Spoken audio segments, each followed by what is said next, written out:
Salam budaya kawan-kawan. Kali ini saya akan menyampaikan hal mengenai ejaan bahasa Indonesia. Ketika kita belajar bahasa Indonesia, seringkali ada hal-hal yang mungkin sulit untuk dipelajari. Salah satunya adalah ejaan bahasa Indonesia. Walaupun itu sudah ada aturannya atau sudah ada pedoman umumnya atau disebut dengan pedoman umum bahasa Indonesia. Anda bisa mengunduhnya, Anda bisa mencarinya di internet, dan setelah itu nanti kita pelajari bersama. Seringkali ada orang yang sudah membaca tapi ternyata tidak paham-paham sebenarnya bagaimana kita memahami pedoman umum ejaan bahasa Indonesia itu dengan baik dan benar. Dan saya akan mencoba menyampaikan beberapa tips untuk bisa Anda gunakan untuk mempelajari hal tersebut.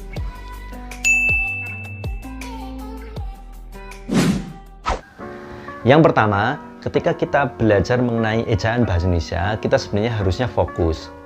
Belajar ejaan itu untuk apa? Karena ketika kita belajar ejaan tapi kemudian kita mengaplikasikannya pada tempat yang salah, kita pasti akan bingung juga.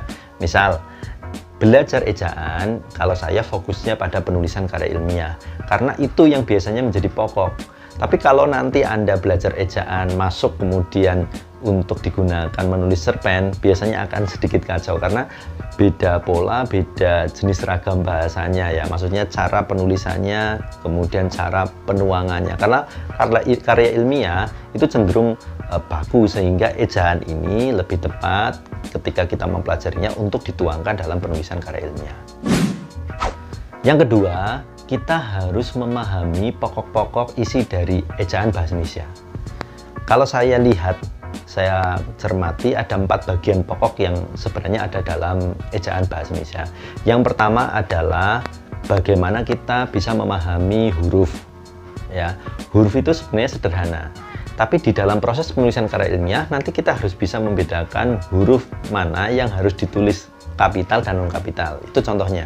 Nah, itu kan artinya butuh pemahaman mendalam. Nah, pada bagian itu nanti Anda coba cermati lebih dalam karena bagiannya cukup banyak atau pembahasannya cukup banyak, dan pemahamannya juga nanti akan lebih mendalam. Karena kapan kita huruf menggunakan huruf kapital, kapan kita tidak menggunakan huruf kapital, itu tentu saja ada di dalam proses penulisan karya ilmiah.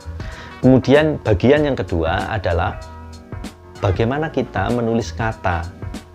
Jadi kata itu tentu saja ada kata yang berupa kata dasar dan ada kata yang turunan. Kata turunan ini yang mungkin variasinya akan lebih banyak, dan itu ada di bagian penulisan karya ilmiah juga begitu. Kemudian bagian yang ketiga adalah angka dan bilangan. Saya sering menemukan ada penulisan angka yang berbeda ya.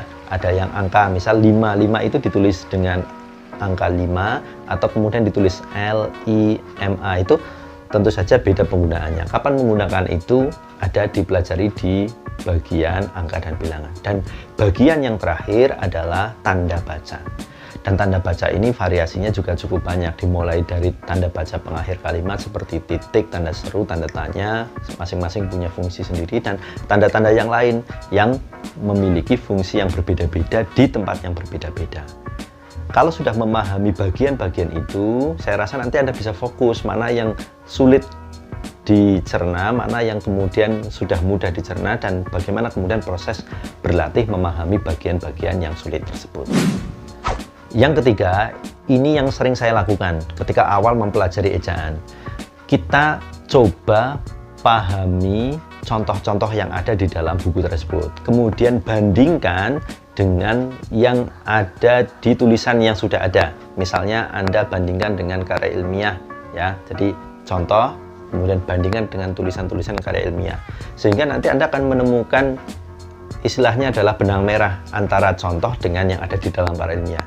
Karena selama ini sudah membaca berkali-kali, ternyata kemudian tidak paham juga, karena contoh yang ada di dalam ejaan bahasa Indonesia itu mungkin sifatnya umum.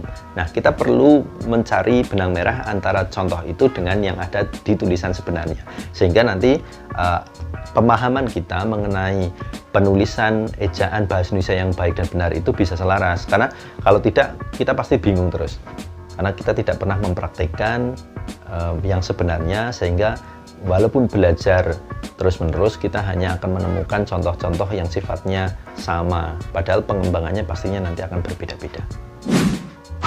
Dan yang terakhir, yang keempat, saya sarankan ketika belajar ejaan bahasa Indonesia itu jangan hanya membaca 1 kali saja, minimal 2 kali. Karena ketika membaca awal biasanya kita hanya akan menerka-nerka hal-hal yang umum saja, atau kita bisa memahami hal yang umum saja. Nah, saat membaca yang kedua, mungkin kita sudah menemukan pola yang kemudian harus kita pahami dalam ejaan. Kalau saya biasanya rutin, jadi 1 tahun 1 kali, karena sebenarnya tidak terlalu tebal ya, panduan itu tidak terlalu tebal, tapi kita malas membacanya karena ya itu saja. Persoalannya ketika kita memahami sesuatu yang sebenarnya aplikasinya sangat luas, kita harus membaca beberapa kali, ya minimal 2 kali. Saya rasa sudah cukup untuk bisa memahami itu dan bisa diaplikasikan di dalam proses penulisan karya ilmiah. Kalau saya itu ya, itu beberapa hal yang bisa saya sarankan kepada teman-teman, kawan-kawan semua, dan harapannya bisa menjadi pemahaman yang utuh, karena ejaan itu kan detail ya, sehingga saya coba memberikan bagaimana cara memahaminya terlebih dahulu. Esok ketika ada hal yang mungkin lebih detail harus saya sampaikan, akan saya sampaikan lebih rinci mengenai pembahasan mengenai bagian-bagian dari ejaan bahasa Indonesia. Terima kasih.